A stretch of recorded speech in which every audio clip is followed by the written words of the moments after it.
Сәлем достар, бүгін сіздермен бірге осындай тез дайындалатын және дәмді болып шығатын фунчозының рецептімен бөлісетін боламын.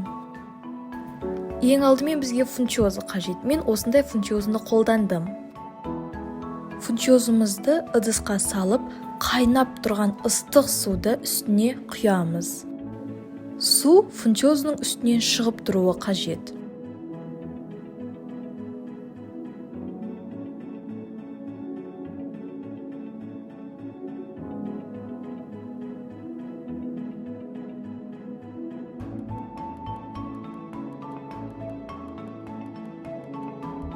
Ыстық су құйғаннан кейін фунчозы жұмсарады. Сол кезде ыдыстың бетін жауып 5 минутқа қоямыз.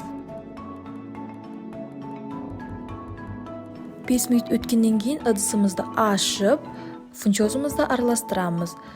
Ары қарай тағы да 3 минут бетін жауып қоямыз.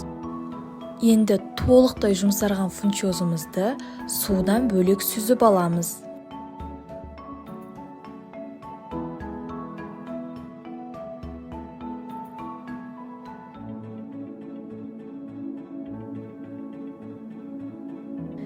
Және тағы бір ыдысымызға мұздай суық суды құйып, фунчозымызды суық суда 3-4 минут ұстаймыз.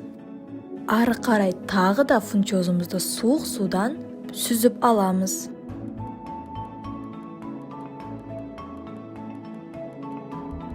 Бізде фунчозы қатты ұзын болмасы үшін оны бірнеше бөліктерге бөлеміз.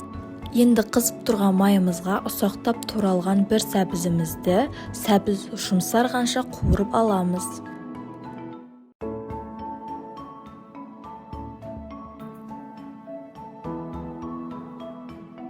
Міне, сәбізіміз осылай болып шығуы қажет. Сосын қуырылған сәбізімізді фунчозының үстіне салып, жақсылап араластыруымыз қажет. Ары қарай мен осындай дәмдеуішті қолдандым. Сіздер кез келген фунчозыға арналған дәмдеуішті қолдансаңыздар болады.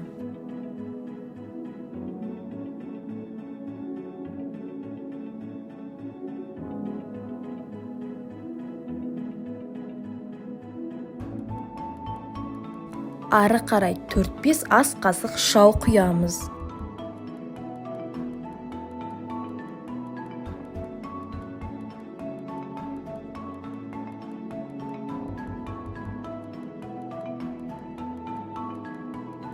Және жарты ас қасық тұз салу қажет.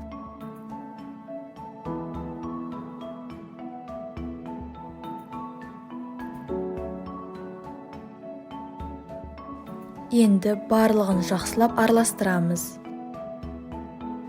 Бізде фунчозы дайын болды.